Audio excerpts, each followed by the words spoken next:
Yo, what's up guys? This is Rhey TV vlog. Ngayon guys, tatalakayin natin yan kung paano nga ba ako gumawa ng YouTube intro na katulad nito. Ngayon kung gusto niyo matutunan kung paano nga ba gumawa ng YouTube intro na katulad nito, panoorin niyo sana ang video na to hanggang sa matapos dahil ituturo sa inyo step by step kung paano nga ba ako gumawa nito. Ngayon guys, kung magustuhan niyo itong video na to at itong tutorial ay tuturo ko, naway huwag niyo sana kalimutan na i-subscribe yung channel ko at i-click yung notification bell para at least updated kayo sa mga video na susunod na aking i-upload. Ngayon guys, kung nagustuhan nyo sana, share nyo na rin to at i-like ang video na to. Thank you!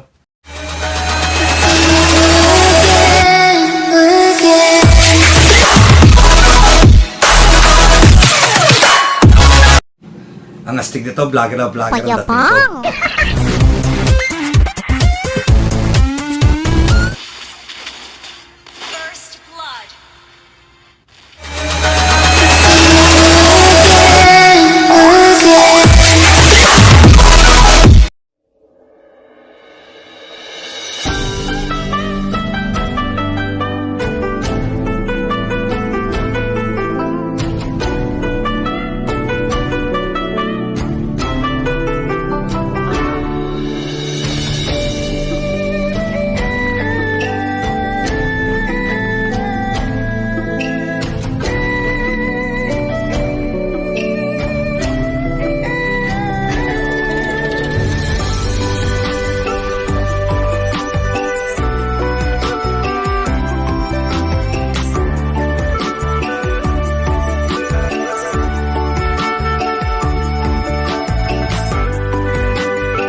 Yo, salamat nga pala sa panonood ng video na to. Ngayon guys, kung nagustuhan nyo po sana itong tutorial na to, huwag nyo sanang kalimutan i-click yung subscribe button at notification bell para at least updated kayo sa mga susunod na video na aking tutorial na i-upload. Ngayon guys, salamat po sa inyo lahat. Thank you.